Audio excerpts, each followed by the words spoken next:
Oh, hello and Merry Christmas to you all. And we're going to continue in Ecclesiastes. So if you're feeling too cheerful or merry, we'll soon put a stop to that as we get this, the sometimes quite depressing realism of Ecclesiastes.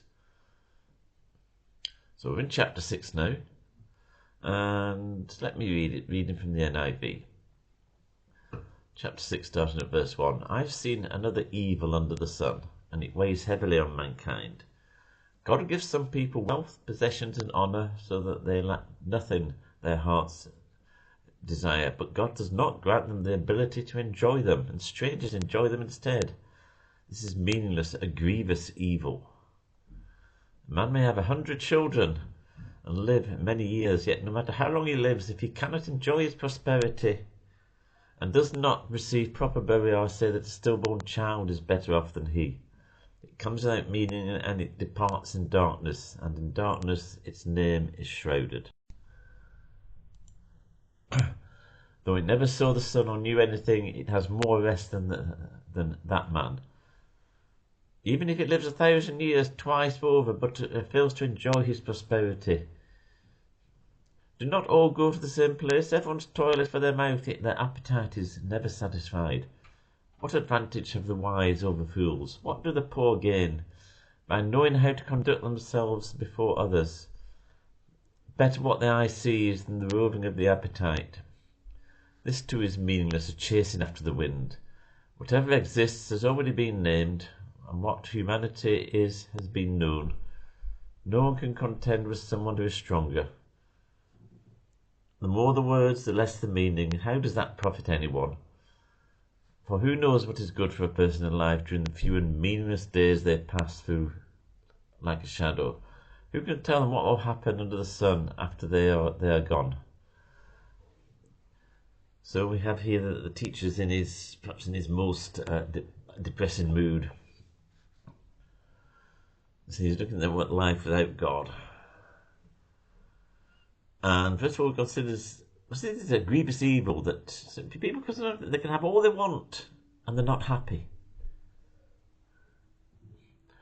What counts is if God grants you the ability to enjoy what you have. So it is better to thank God for what you have and to enjoy it than to be always wanting more. It says even a stillborn child is better off than someone who is not given the ability to enjoy their prosperity.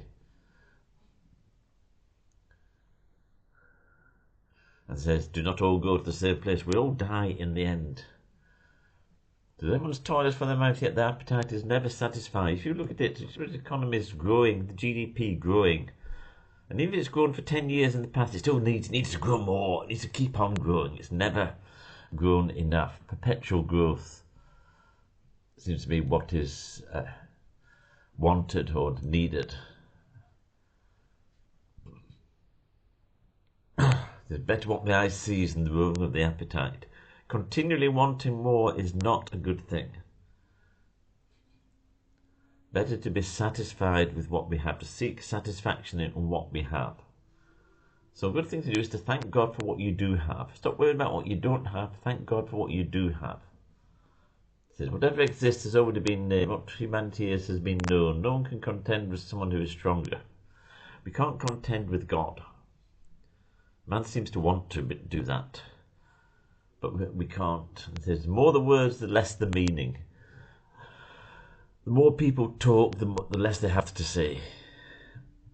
So who knows what is good for a person in life during the few and meaningless days they pass through like a shadow? Who can tell them what will happen under the sun after they are gone? The whole tenor of this is accepting the limitations of who we are, that we are created beings. We don't know everything. We cannot know everything. As I say, it's just so perhaps somewhat. It can be looked at as a depressing message, or you can look at it as a realistic message that we make the best of what we've got and seek to enjoy what we have. So on that depressing note, if you like, whatever, however you take all this. I actually find the book of Ecclesiastes a fascinating book, and we're working through it. We're getting towards the end. But on that note, we'll leave it and do another one in a few days' time. Amen.